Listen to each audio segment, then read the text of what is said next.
अस्सलाम वालेकुम my dear students, Amjad Sadiq here. आज का टॉपिक सेकेंड ईयर बायोलॉजी के चैप्टर इनहेरिटेंस से है। That is the statistical nature of inheritance, कि इनहेरिटेंस का स्टैटिस्टिकल नेचर क्या है। वैसे इनहेरिटेंस तो आपको पता है, वरासत जब खसूसियात वालिदैन से बच्चों में मुंतकिल होते हैं, दैट इज़ कॉल्ड इनहेरिटेंस। और ये इनहेरिटेंस बेसिकली किसके थ्रू होता है? ये गेमीट्स के थ्रू होता है। गेमीट्स के अंदर बेसिकली क्या लोकेट होते हैं? गेमीट्स सेल्स होते हैं, इसके अंदर न्यूक्लियाई होते हैं, और nuclei of both sperm and egg के अंदर क्रोमोसोम होते हैं। अब क्रोमोसोम में क्या होते हैं? क्रोमोसोम में डीएनए होता है। डीएनए में क्या होते हैं? जीन्स होते हैं। जीन्स किस चीज़ से बने होते हैं? न्यूक्लियोटाइड से बने होते हैं। और यही जीन्स जो होते हैं बेसिकली करैक्टर के लिए रिस्पॉन्सिबल होते हैं, और वो इनहेरिटेंस क्या करते हैं? उसको शो करते हैं। जिधर भी ये डीएनए, ये क्रोमोसोम जाता है, साथ साथ जीन्स को भी लेके जाते हैं। जिस तरह की एक गाड़ी है, फॉर एग्जांपल गाड़ी एक डीएनए है, एक क्रोमोसोम है, इसके अंदर गाड़ी के अंदर जो सवारियाँ होती हैं, सवारियाँ क्या? ये जीन्स है। तो जिस तरफ गाड़ी जाती है उस साइड पर जीन्स भी, उस तरफ सवारियाँ भी जाती है। तो जिस तरफ डीएनए और क्रोमोसोम जाता है तो जीन्स भी उसी तरफ जाते हैं। मतलब इनहेरिटेंस में क्या होता है? हम करैक्टर ट्रांसमिशन के बारे में पढ़ते हैं, from mother to the offsprings. अब इसका इनहेरिटेंस का स्टैटिस्टिकल नेचर, अभी हमने 3, 4, 5 टॉपिक हमने पढ़ लिए स्टैटिस्टिक्स के बारे में, जिसको हम बायो स्टैटिस्टिक भी कहते हैं। कि मतलब बायोलॉजी को, जेनेटिक्स को हम जब स्टैटिस्टिक्स या मैथमेटिक्स के रूल के रोशनी में पढ़ते हैं, उसको हम बायो स्टैटिस्टिक्स या बायोमेट्री भी कहते हैं, बायोमेज भी हम इसको कह सकते हैं। अब देखिए यहाँ पर अगर आप देखें, फॉर एग्जांपल आप लोगों ने मेंडल लॉज आप लोगों ने पढ़े हैं, मेंडल ऑफ सेग्रीगेशन भी आप लोगों ने पढ़ा है। मेंडल ऑफ सेग्रीगेशन में अगर आप लोगों को याद हो कि मेंडल ने पी प्लांट्स को क्रॉस किया था। एक प्लांट जो था पी प्लांट का, वो हाइटेड था, कैपिटल टी, और एक क्या था? स्मॉल टी ड्वार्फ था। हाइट करेक्टर लिया था, एक ही करेक्टर लिया था, एक ही इवेंट लिया था, क्योंकि दोनों में हाइट हुई को चेक कर रहे थे, क्रॉस कर रहे थे। तो जब कैपिटल टी और स्मॉल टी को क्रॉस किया गया तो F1 में क्या आ गया आपके पास? कैपिटल टी और स्मॉल टी हेट्रोजाइगस, आपके पास सारे के सारे टाल आ गए। फिर F2 हासिल करने के लिए उन्होंने F1 को फर्टिलाइज कर दिया, सेल्फ फर्टिलाइज कर दिया। तो आखिर में आपके पास 3 आपके पास टाल आ गए, एक आपके पास ड्वार्फ आ गया। मेंडल लॉ ऑफ सेग्रीगेशन में 3:1 से आपके पास आ गया। मतलब वो जो आपके पास जो ड्वार्फ था वो तकरीबन 4 में से 1 मीन 25% आपके पास आ गया।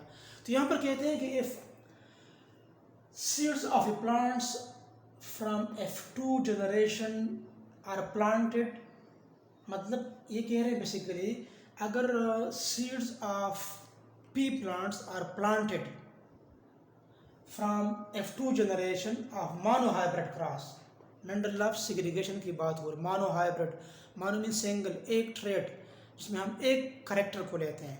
उधर हमने क्या लिया था? हमने हाइट के बारे में डिस्कस किया था।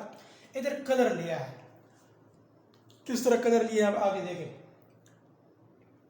जब F2 प्लांट को जब हम क्या करते हैं, उसको जब हम लेते हैं तो we can not predict with certainty, हम यकीन के साथ नहीं कह सकते जब the plant will produce white flowers small pea. तो हम श्योरिटी तो हमारे पास नहीं है ना, ये तो हम कह नहीं सकते कि मतलब ये हमारे पास वाइट फ्लावर प्रोड्यूस करेंगे। बट हम प्रोबेबिलिटी, हम चांस की बात कर सकते हैं कि हाँ प्रोबेबिलिटी है कि इसमें वाइट फ्लावर आएंगे। तो इधर लिखा है वी कैन से, हम जस्ट कह सकते हैं दैट देयर इज 1/4 चांस, मतलब 4 में से 1 वाइट फ्लावर होगा। जो इधर जो उन्होंने ये वाइट फ्लावर की बात की है, वाइट फ्लावर स्मॉल पी, तो 4 में से 1 वाइट फ्लावर प्रोड्यूस हो सकता है, that will have white flowers. Studied in statistical terms among a large sample of F2 plants, 25% will have a white flower. जब आप एग्जाम्पल लेते हैं आप F2 प्लांट्स का, जितनी भी